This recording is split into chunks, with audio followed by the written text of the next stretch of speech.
আসসালামু আলাইকুম প্রিয় বন্ধুরা, আমি এখন আছি মেহেরপুর জেলার আমঝুপি গ্রামে।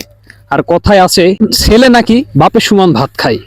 এই গাছটিকে না দেখলে কিন্তু বোঝা যায় না। দেখতে পাচ্ছেন ছোট্ট একটা গাছ, রস দিচ্ছে ভরপুর। আর এই গাছটি কাটা হচ্ছে, আমার কাকা গাছটি কাটছে। আসসালামু আলাইকুম কাকা। ওয়ালাইকুম সালাম। ভালো আছেন? ভালো আছি। নাম কি কাকা আপনার? আমার নাম মোহাম্মদ সোহেল। সোহেল কাকা, এই যে খেজুর গাছটি কাটছে, আপনি কত বছর এই যে খেজুর গাছ কাটেন? আমি 2008 থেকে পেশাগত কাজ করি। তার আগে আমার দাদার সাথে শিখতাম, টুকটাক করে বেড়াতাম। তো এইখানে কতটা গাছ আছে পুকুর পাড়ে? 60টা আছে। 60টা গাছ আছে। তো এই যে ছোট গাছটায় কি রস কি পরিমাণ হওয়ার কথা? রসটা এক ভাড়ের কাছাকাছি একবার হবে। এখন তো এই ভাড়টা বাঁধবেন, তাই তো? আর এটা সংগ্রহ করবেন কখন? এটা সকালে পাইব। সকালে। এই গাছটা কি এর আগে রস সংগ্রহ করা হয়েছে এই বছরে নাকি এই প্রথম? এই বছরে প্রথম। আরো কয়েকদিন হয়েছে এই বছর দেয়। তো এখন কি উপযুক্ত রস দেওয়ার মতো হয়ে গেছে গাছটা? হ্যাঁ। এই যে রস ছিলে এখন বাধাই করবেন, তাই তো? হ্যাঁ। তো এটাকে কি বলা হয়, এই জিনিসটাকে? ওইটাই নল, ওইটা দিয়ে রস পড়ে। রস পড়ে না?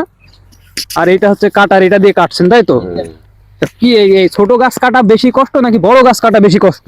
এই ছোট গাছ খুব কষ্ট। খুব কষ্ট না? তো প্রিয় বন্ধুরা, দেখতে পাচ্ছেন এই যে গাছটা কিন্তু কাটা হচ্ছে। আর মানে বাকি আছে নাকি না এখনো কাটবেন? এখনো কাটবো। কত সময় লাগে একটা গাছ কাটতে?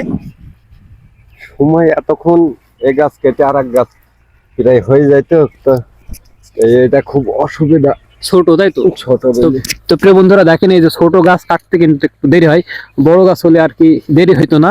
আর এই যে ছোট এই যে একটা গাছ দেখতে পাচ্ছেন, এই গাছ থেকে কিন্তু প্রায় এক ঠিলি কিন্তু রস হবে, যেটা এখন ঠিলাটা কিন্তু বাধাই করবে এবং এই রসটা আপনার সকালবেলায় সংগ্রহ করবে। এখানে কি রস খেতে আসে ভাই? আছে।